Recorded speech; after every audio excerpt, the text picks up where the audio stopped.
This week's blog post is the second in my series on the James Museum of Western and Wildlife Art in St. Petersburg. Last week we looked at the architecture of the James Museum and sculptures on the entrance level. This week we're looking at sculptures on the second floor. For more on the James, see the first post in this series.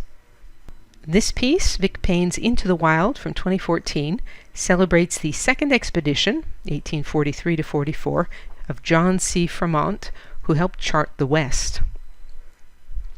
With Kit Carson and a team of 40 men, Fremont traveled from Missouri through the Great Salt Lake region, over the Sierra Nevada and the Rockies, to the Columbia River in Oregon, and on to the Pacific Ocean.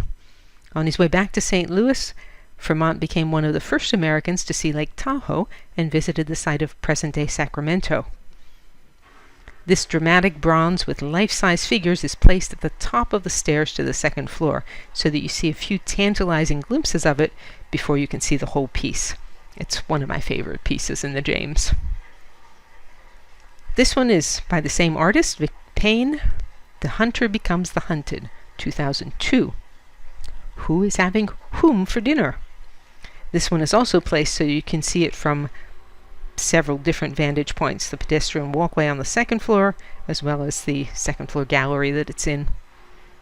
This is John Coleman's The Greeter, Black Moccasin meeting Lewis and Clark, 2011. It's one of the bronzes that Coleman created based on Catlin's and Bodmer's portraits of Indians, done some 30 years after the Lewis and Clark expedition. I've given you more examples in last week's post. These much smaller versions are others of Coleman's works. On the left is Alan Hauser's Smoke Signal, 1993. Hauser grew up with stories of the Apaches using smoke signals to communicate with each other.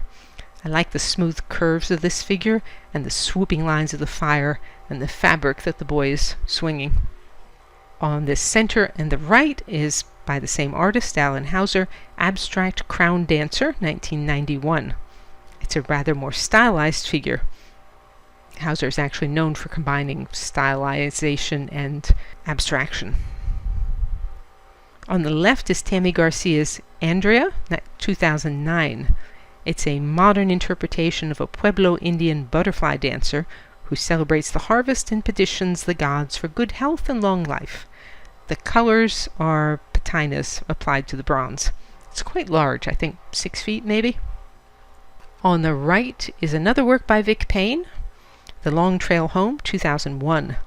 It shows a cattle drive on the Chisholm Trail, and it is a hell of a piece of detailed work. This one is by Alan Ekman. It's called His Last Hunt, 2000. It's done in cast paper, a medium that I do not think I've seen used before, at least not on this scale. The whole piece is maybe 3 feet wide. The initial steps are the same as for a sculpture that's to be cast in bronze, which is the artist makes a clay sculpture and then a negative mold. But instead of metal, he fills the negative mold with acid-free paper pulp.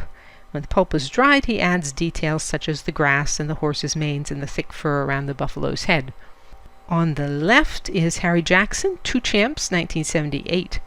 It celebrates a well-known rodeo champion and his horse.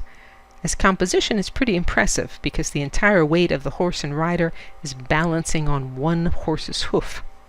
And the last one this week, Craig Dan Goseyun, Going to Market, 1996. This is an Apache woman carrying a burden basket for her marketing. I like the way the figure is simplified and stylized, and I also like the different patinas that he's used to add color to it. Next week we will look at some paintings in the James. DianeDuranteWriter.com has hundreds of posts on sculpture, painting, architecture, and my other obsessions. To join the free Sunday Recommendations email list, visit the URL that's on the screen or email me. And you can say, "Well done, Diane," or support my work and receive rewards by means of the tip jar on DianeDuranteWriter.com. As always, thank you for listening.